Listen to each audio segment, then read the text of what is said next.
Ang may kwenta talaga pagka about kay Duterte. Yan. Yan ang may kwenta sa kanila. Na nakapaligid ngayon kay Marcos Jr. sapagkat tigang na tigang sila during the time of President Duterte, hindi sila makapagdiktat, hindi sila makapagmanipulate. May iba pa pang oligarko, mga ruling elite class na nagkokontrol din sa gobyerno dati. Halimbawa, maliban kay Enrique Rason ng Ayala Group, oligarko ito. Ang Pangilinan Group, oligarko ito. Ang Rojas Araneta, mga oligarko din po ito. Hindi kami papayag na maging Pangulo si PP. Ikaw. Pero kami, oo. Di ba? Well, opinion mo yan, opinion din namin to. Ang labo kasi, di ba? What's up mga kayon? Welcome back pa rin syempre dito lang sa Joe Malone TV para sa issue ng bayan nating pag-usapan. Hit it! Di kami natatakot sa katotohanan. Isang magandang weekend po sa inyong lahat. January 18, araw ng Sunday. Ay! Joe Malone TV, issue ng bayan. Namamaus pa. Ating pag-usapan. Tunay na balita, walang kinakampihan. Sumasalamin sa katotohanan lamang. Bukas, Blue Ribbon, January 19. Totoo ang laban. Pakinggan natin muli si Ping. Lahat ng tanong may klarong sagutan. Kasama ka dito sa Maasa na naman si Senator Aimee yan. halaga sa solusyon. Laging alerto, mapagmatsyag, truth ang hanap. Di kami nagtitinag, walang palusot, walang dayaan. Tunay ang serbisyo, diretsong usapan. Joe Malone TV. Hoy, congratulations sa lahat ng sumama at nag-signature at pumirma para sa Tay. Kami naman.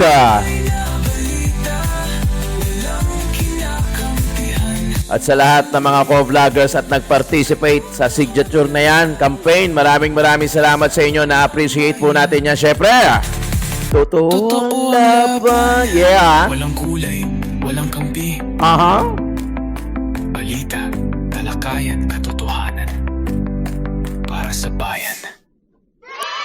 Alright, isang magandang umaga, hapon o gabi sa inyong lahat. Sunday, January 18, mga kayon.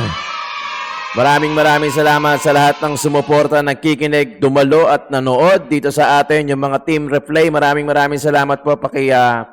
Subscribe na lang po itong channel natin kung hindi ka pa nakasubscribe at pakiclick yung bell icon para lagi kayong updated. Shout out sa lahat ng viewers natin, OFW ka man o dito sa Pilipinas, Luzon, Visayas, Mindanao. Maraming salamat po. Na-appreciate ko po yung bawat comment ninyo. Wala po tayong upload kahapon. Maliban doon yung sa full interview kay Kong Liviste. Hindi ko ma-chop-chop talaga eh. Pasensya na, mahaba eh. Talagang lahat ng binitawan ni Kong Liviste talaga importante. Nandiyan sa video natin yung full interview natin. Yun, re-upload yun. Kasi talagang, wala eh, kailangan natin na ipagkalat, kailangan maging aware yung sambayanan, malaman ng taong bayan kung ano na yung nangyayari, especially kay Kong Liviste. Dahil iilan lang yan na talagang may yagballs sa Kongreso, sa Kamara. Kaya talagang, totoo yung sinasabi nila eh, nabasa ko yun eh. Wala sa tagal, wala sa edad, pag gusto mong maging mabuting tao, magbigay ng serbisyo, tupdin ang tungkulin mo sa taong bayan dahil ikaw ay public servant, wala sa edad dyan. Kasi syempre, alam naman natin yan eh. Syempre, sasabihin dyan sa mga younger generation like Kong Liviste at si Kong Kiko Barsasa na bata pa yan. Kulang pa yan sa experience. Marami pa yang kakainin bigas. Pucha, pero yung bata na yun yung may yagballs. Diba? Yung may mga edad, yung mga talagang biyasa, wala. Nakiki-adapt na lang sa sistema. Inggit na inggit kayo eh, no? Inggit na inggit kayo kay Kiko sa although hindi naman lahat, diba? Meron pa ding mga iilan na talagang ang gusto katotohanan, transparency. Pero para doon sa mga kurakot, Diyos ko, aba, mahiya naman kayo. Paggamit ng linya na yon, ha? Kung kanino naman nanggaling yan. Mga kayon, sa description box natin, eto sa baba, puntahan ninyo, merong mga link dyan na backup channel natin. Pag kinlik mo siya, mariredirect ka na doon sa kabilang link. Paki-subscribe at paki-click yung bell icon. Yun po ang lambing ko po sa inyo at sana po magawa ninyo. Yan po yung mga backup channel natin. Wag po kayong mag-alala. Hindi naman ako agad yayaman sa pagsasubscribe. Kasi ayoko kasing maghilahan tayo pa babae. Gusto ko rito tulungan. Kaya nga lagi ko sinasabi, sige, papangunahan ko na. Kung may channel kayo, comment nyo dyan sa baba na andito na ako. Ako mismo pupunta sa channel nyo. Ako mismo unang magsasubscribe sa inyo. Di ba? Tulungan tayo. Hindi natin ikayayaman yan. Ang ikayayaman natin, yung pagsisipag natin sa araw-araw. Ako, ang ikayayaman ko, ang ikakaalwal ng buhay ko, yung nag-upload ako araw-araw. Di ba? Hindi kasi uubra pagka sinara ko yung tindahan ko, tapos hindi ako mag-upload, walang mangyayari sa buhay natin. Okay! Maraming salamat mga kayong kung gagawin nyo yan. Kung magsusubscribe kayo, maraming salamat. Na-appreciate ko po yan. Attendance check muna tayo dyan sa baba mga kayong! Sa Comsec, alam nyo na yan, if you're watching from Switzerland, Netherlands, Japan, Asia, Southeast, Hong Kong, paki-comment dyan sa baba yung exact location nyo. Kung ikaw naman ay nandito sa Pilipinas, Luzon, Visayas, Mindanao, marami nagko-comment dyan, marami rin nagpapa-shoutout. Maraming salamat. Paki-comment dyan sa baba yung exact location ninyo. Game! Hindi kami papayag na maging Pangulo si BP. Ikaw. Pero kami, oo. Di ba? Well, opinion mo yan, opinion din namin to. Ang labo kasi, di ba? Sobrang labo. Paliwanag nyo muna. Sige, okay, game. Paliwanag nyo muna kung bakit lahat kayo, karamihan kayo, galit na galit kay BP Inday Sara. Ano bang meron si BP Inday Sara? Bakit galit na galit kayo at ayaw nyo maupo? Dahil sa paulit-ulit na 125 confidential funds at saka yung 500 na million sa DepEd. COA na bahala dyan. Diba? Kaya nga tayo huwag nyo nang angkinin yung job description ng iba. Lahat tayo kaya nga yung doktor hindi pinapakailaman yung trabaho ng tubero At yung tubero naman, hindi niya pinapakailaman yung trabaho ng doktor kasi kanya-kanya yan. May kanya-kanyang job description yan. Yung mga hindi nyo trabaho, like yung pag-alam ng detalye about sa confidential funds, COA na yan Commission on audit. Pag hindi nyo pa alam kung ano ibig sabihin ng audit, patay. Alam nyo, nagtrabaho din naman ako sa corporate world. Alam mo, sa food and beverage ako. Yung anti-ans, alam niyo yung anti-ans. Ang kinakatakutan namin doon pag bumibisita yung audit. Kasi talagang, si Mr. and Miss sistematiko. Ilan yung ganito, ilan yung natira, anong buwan yung pumasok, anong buwan yung mga lumabas, yung mga lasep, etc. Kinakatakutan yung mga auditor. At kung kailangan suhulan, malamang susuhulan mo pa Di ba? Kasi sigurado charge yun. Pag may kulang, bakit? Pag sumobra, bakit din yun? Di ba? Opinion nyo yan? Okay, opinion din namin to. Kami gusto namin maging presidente si BP Inday Sara. Dahil, alam naman natin na talagang malatatay digong din. O mapantayan man niya yung ginawa ni Tatay Digong o mahigitin niya, bahala na siya. At alam ko naman, kinakabahan na yung iba dyan. Kinakabahan na dahil, alam mo na, siyempre, baka nabalikan kayo ni VP Inday Sara sa lahat ng pinaggagawa niya sa kanya. See you na lang. Better luck next time. Di ba? Ano yung sunod? Ayan. Siyempre, pag Abante nagpaparamdam bilang posibleng kapalit ni Representative Benny Abante sa 2028. Kasi last term na ni Benny Abante sa 2028. Nakatatlong termino na yan. Last term niya na. So, ini-introduce na siguro, di umano, allegedly, yung anak niya para pumalit. Ang naging kalaban nito noon, hindi siya nanalo noon kay Sandy Ocampo Yan, kay Sandy Ocampo. Feeling ko, hindi ko pa alam ayoko pangunahan, pero baka bumalik si Sandy Ocampo sa District 6, Manila. Ayan. Yan na. Siyempre, hindi pwedeng mawala yung power. Pag nawala yung power, patay. Walang kuryente yan. Sigurado yan. Di ba? Sigurado yan. 2028, tama rin yung sinabi ni Tatay Digong no? Na merong oras para sa pagtutubos. The time will come for reckoning. See you sa 2028. Ha! Sarap pa. Ano kaya mga mangyayari sa 2020? Ito naman talaga, Aksaya lang ang panahon. Aksaya lang ng panahon ang Cabral Files. Patay. Doon ako napabilib. Bilib na bilib talaga ako sa mga ganong klaseng naratibo o idea. Aksaya lang pala yung Cabral Files. Ikaw lang ang bukod tanging senator na nagsabi niyan. Sa bagay, wala kasing Duterte allocable sa Cabral Files. Kaya talagang walang kwenta. Ang may kwenta talaga pagka about kay Duterte. Yan. Yan ang may kwenta sa kanila. Siguro kung may Duterte dyan sa Cabral Files, kunyari may allocable yan sila Pulong, etc. Yung mga sila Ungab. Ay naku, Diyos ko, sila pa nauna kay Kong Libiste. Ngayon talagang todo no? Talagang todo depensa Diba? Talagang lahat ng intimidation nangyayari kay... Mamaya, papakita ko sa inyo kay Kong Liviste, diba? May threat na nga din, may fine na din, may mga fake news na rin na lumalabas. Talagang gustong sirain si Kong Liviste. Matik! Matik yan, mga kayon. Alam na natin yan, diba? Alam natin yan, matik yan. Grabe talaga mga pinaggagawa nito. Ayan, ang bumoto sa impeachment ni BP Inday Sara, sisiguraduhin ng buong Pilipinas na matatalo sa 20. Yun ang totoo. Yan, galing kay Atty. Loren Badoy. Yan ang totoo. Sige. Kaya nga sabi ko lagi, di ba, sa 2027, ito yung huling chance, mga kayon. Aminin naman natin o hindi. Ito na nakikita ko. 2026, ito lang ang chance nila. 2027, non-bearing. Maniwala kayo, non-bearing. Ang pinaghahandaan na lang dyan, filing ng COC.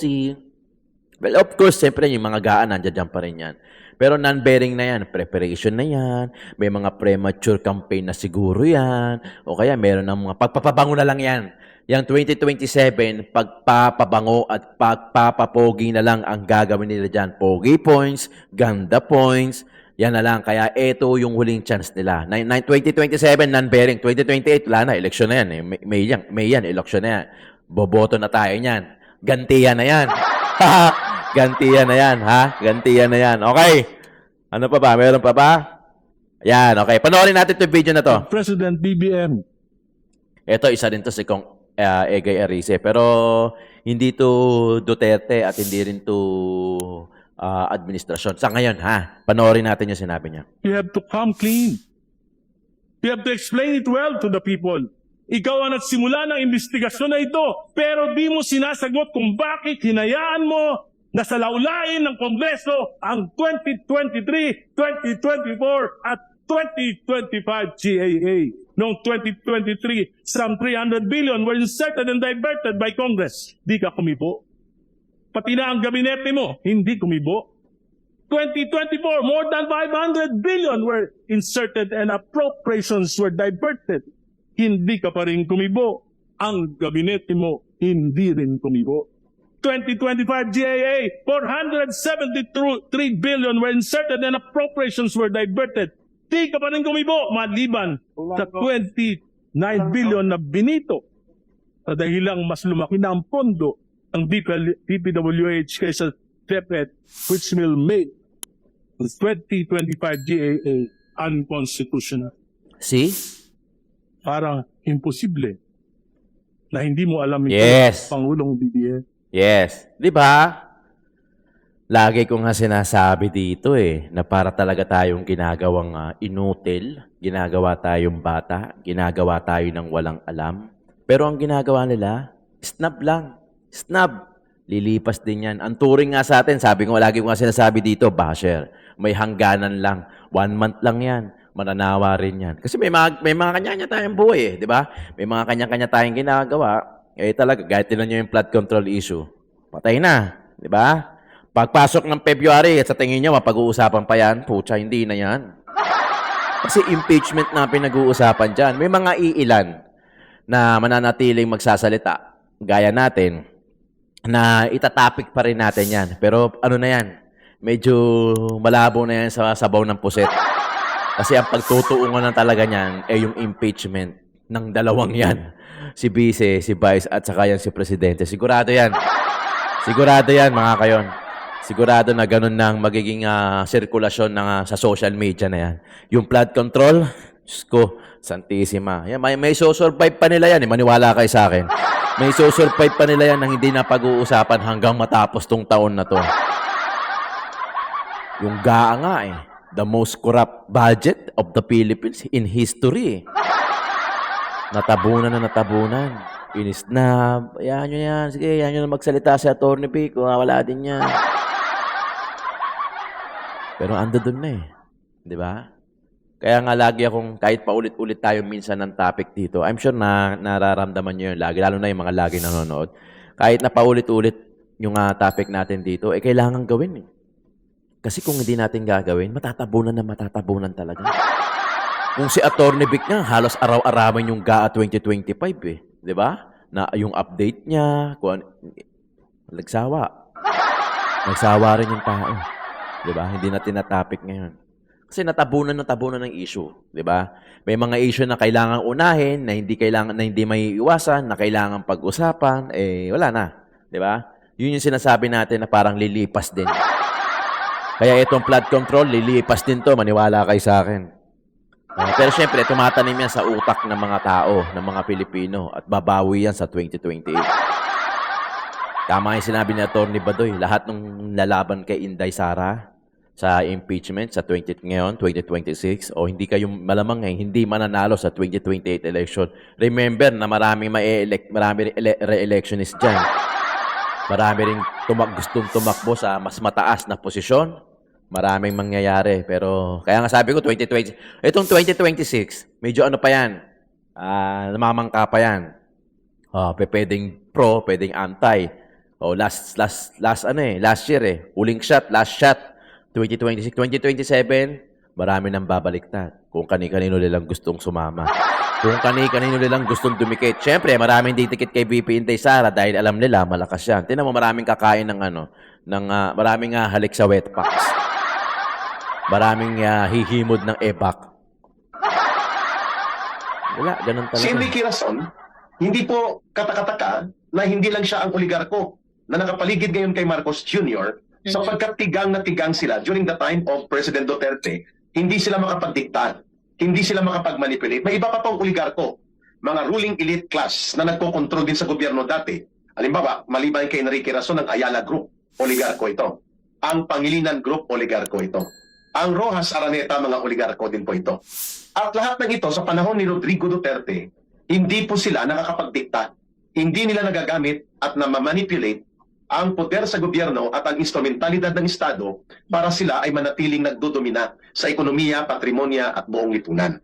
Subalit nang si Marcos nang pumasok, ang nakapalibot kay Marcos Jr., hindi pa man siya umuupo, ang mga barkada niya oligarko. Ang atin pong binabanggit ngayon, bakit napuntuhan itong si Enrique Rason? Sapagkat ang kanyang pangingialam sa gobyerno ni Marcos ay umaabot pati sa kadelikadong sitwasyon na kaya niyang magdikta. Halimbawa, si Lucas Bersamin, may sinabi siya, may tumawag sa akin, hindi ako nag-resign. Pero ang tumawag sa akin ay makapangyarihan at hindi ko kayang hindian. Pero wala siya sa gobyerno. At ako ay nagpaubaya, kaya umalis ako, kahit na ako ay sinipa ng unceremoniously. Lucas Bersamin was referring none other to Enrique Rason. Siya pala ang super billionaire na tumawag kay Lucas Bersamin at pinakialaman ni Enrique Rason ang hindi kayang panindigan ng tarantadong presidente na si Marcos na dapat I fire my executive secretary sapagkat siya ay nasasangkot sa anomalya ng flood control at mayroon siyang koneksyon kay Traigip Olaybar na tao ni Angara, may koneksyon siya kay Joe Cades, may koneksyon siya kay Adrian Bersamin at kay Pangandaman na nagsindikato sila. Bakit hindi niya kayang sabihin yon? Bakit it will take Enrique Rason na makialam sa proseso at mga gawain ng panggobyerno na hindi naman siya opisyal ng gobyerno? Yan po ang take-off ng aming komentaryo ni Ma'am Lorraine kung bakit delikado na ang mga oligarko na may business interest na kontrolin ang ekonomiya ay siya din nagdidikta sa gobyerno. Kagaya ng Yes. isang mahina at walang direksyon na gobyerno ni Marcos na kaya palang paglaruan at paikutin sa kamay ng isang oligarko kagaya ng super bilyonaryo na si Enrique Razon. Hindi kayang arukin at ewan ko hindi maintindihan to ng mga kaya nga okay na din na pag-uusapan natin yung ganito eh. Talagang dapat bigyan ng buhay yung mga ganito dahil hindi nila maiintindihan to yung mga nasa baba. I mean, hindi dahil sa hindi nila maiintindihan, hindi pa nila alam. Hindi sila aware na merong ganitong mga nangyayari. Huwag niyo sabihin hindi. Di ba? Kaya nga sinasabi ni Eric, na si Tatay Digong lang yung lumaban sa mga oligarchs. Di ba? Mga oligarko na yan eh. Talagang ruler eh. Kung titignan nyo nga sa ruler. A very rich business leader with a great deal of political influence, particularly with the reference of to individual who benefit from privatization or state-run industries after the collapse of the Soviet Union. Yan. Di ba? Makapangyarihan. Talagang meron at nangyayari sa totoong buhay. Hindi haka-haka lang. Ano bang akala nyo? Na presidente na pinakamataas? Nako, Diyos ko. Di ba? Hindi ko, medyo talagang hindi natin arok yung mga ganyan. Hindi natin ka-level, definitely. Di ba? Talagang sila lang makakapagsabi niyan at sila lang makakagawa niyan. Pero one thing is for sure, minsan nararamdaman din natin na ba't parang walang magawa yung yung mga nakaluklok sa pwesto. Di ba? Bakit parang wala sila, parang uma-adapt na lang sila sa sistema, para silang may tinatago. Di ba? Yun yung sinabi ni huwag kang bara-bara. Kaya yung mga younger ones, yung mga younger na matatapang, na mga congressman, na mga senator, sa totoo lang, believe talaga ako yan. Gusto ko makita yung mga yagbos niyan kung gaano kabigat. Titimbangin mo lang. Titimbangin mo lang kung gaano kabigat. Yun ang ibig 24 sabihin. billion. Hindi raw ito kaugnayan, no? Yung sabi ni Secretary Garin sa inyo pong stand, no, sa korupsyon. Do you believe, sir, on that side naman po ng Energy Secretary? Unang-una po, yung importanteng punto ay hindi po sa akin ipinataw ang multa. Ako po ay nagbenta ng kumpanya noong 2023 and 4. Tapos yung multa ay ipinataw ngayon lang. Baka dahil, I'm not alleging this, I'm just saying nagkataon, ito po ay kasunod ng aking pagbunyag ng certain Yes. things. And at Kapral. least yung pag-ingay tungkol dito ay first time na nangyari. And the sad thing is, hindi sa akin tinataw ang multa. Sa kumpanyang binenta ko, tinataw ang multa. Baka akala nila sa akin, mali pala.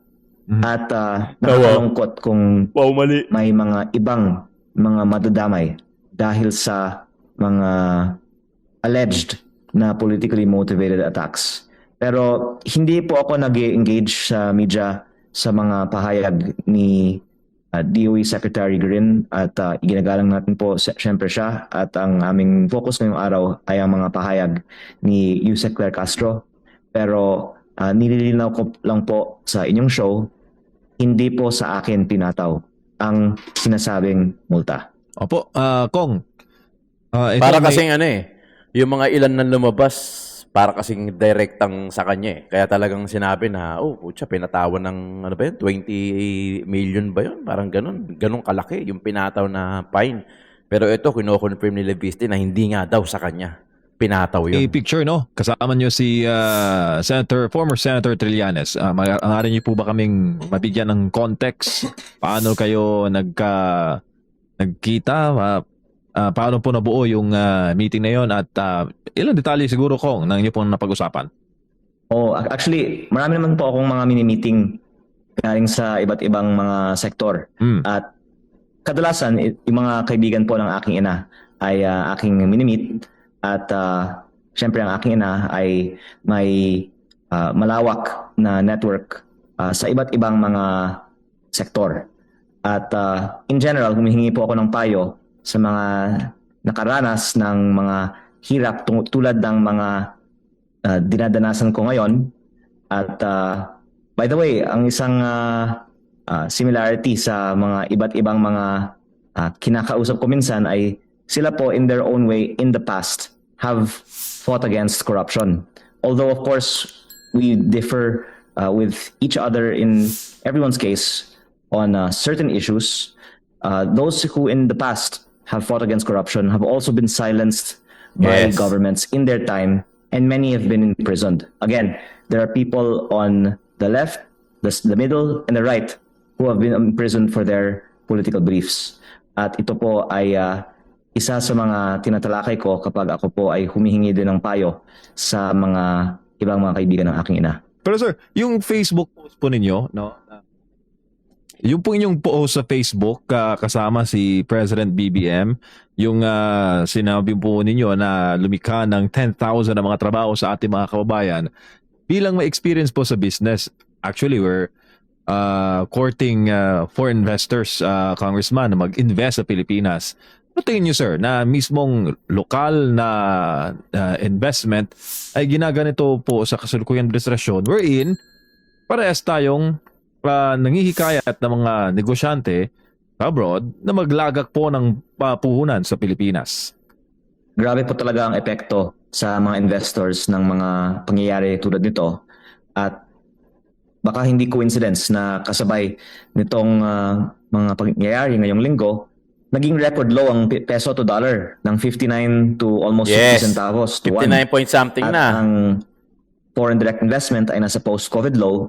Uulitin ko po, yung project ko sa Nueva Ecija na groundbreak ni PBBM, ang pinakamalaking foreign investment sa buong bansa sa taong 2025. At nahihiya po ako, to be honest, sa mga nagtiwala sa ating bansa at nagpasok ng kanilang pera para may sakatuparan ang magandang proyektong ito dahil biglang nadamay ang kanilang investment sa mga vlog ng ating administrasyon USEC. At ang madadagdagan ko, ang dahilan na ibang mga negosyo ay hindi din natutuloy ay sa iba't ibang mga level ng ating gobyerno, may mga nanghihingi sa mga negosyante.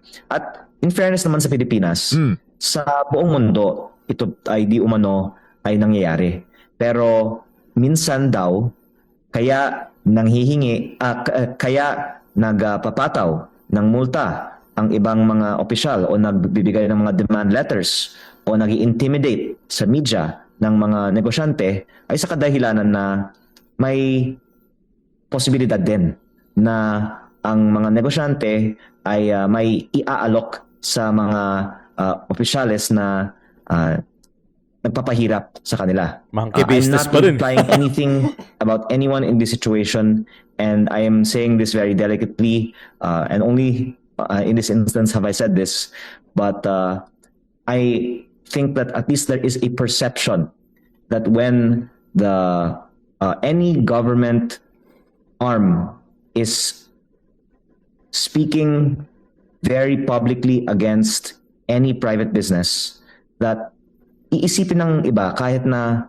walang ganitong nangyayari na baka may financial reason na yung mga nagsasalita ay nagdidi umano'y shake down sa mga investors na ito. At muli, kahit na hindi po ito totoo, the fact na may mga ganitong mga pahayag very publicly ay maaaring mag-discourage sa additional investment sa Pilipinas. Kong, mayroon pong pinapataw na 24 billion. Ito bang 24 billion ay the same company po o the same business na sinabi po ninyo na nakapaglikha ng 10,000 na mga trabaho? Yung sabi po ni Energy Secretary Green? Yun nga po yung kumpanyang binenta ko. Mm. Sa kumpanyang binenta ko ay iba't ibang mga subsidiaries. Pero yung mismong kumpanyang binenta ko, if I'm not mistaken, ay yung kumpanya na akala ng iba ay akin pa. Kaya Wow, sa mali. totoo lang po, hindi ko kinokorekta sila kaagad dahil gusto ko lang pong panuorin kung ano-anong mga kwentong gagawin nila, at kung magsasalita sila ng mali, pwede natin silang kasuhan ng 110 million pesos in damages din. Pero yun po ay isa pang example ng patently false information na ipinahayag sa mga nakaraang mga araw. Yes, yari na, 'di ba? Yan sinasabi natin. Yan alam mo napakahusay nito ni Kong Leviste. Malayo mararating na itong batang 'to. Biro mo 30 plus. Sana maging senador din 'to balang araw, 'di ba? Mga kayon, wala sa ano yan ha. Wala sa edad, wala sa mahabang experiences. Wala, talagang pagka gusto mo, simple lang naman eh. Dito sa Pilipinas, sa mga politiko, simple lang naman yung demand natin eh. Maglingkod, magserbisyo, regardless, attorney ka man o hindi, may alam ka man sa batas o hindi. Kasi marami na tayong nasaksiyan na graduate ng ganito, attorney, pero corrupt. Engineer, may titulado, corrupt. Di ba?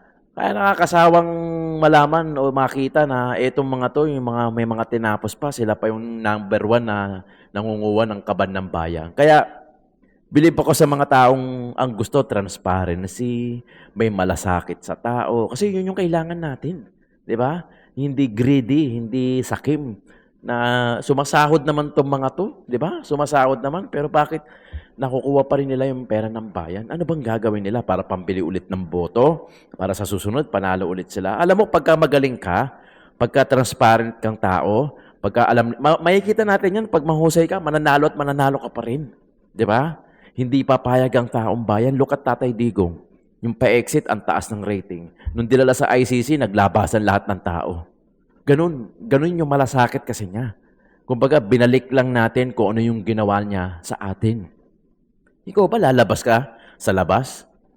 Tapos pagsisigawan mo, Duterte, sa taong ayaw na ayaw mo? Hindi mo gagawin yun. Hindi mo pag-aaksen ng panahon yun. Pero si Tatay Digong, naglabasan lahat ng tao. Di ba? The moment na kinuha siya at dinala sa dahig, naglabasan lahat ng tao, nagsisigaw, Duterte. Hindi lang talaga pinansin ng admin. Di ba? Pero lahat yun, gusto gantihan si Tatay Digong kung ano yung ginawa niya at ipakita yung pagmamahal na kung anong dapat. Di ba mga kayon? Maraming salamat mga kayon. Issue ng bayan ating pag-usapan.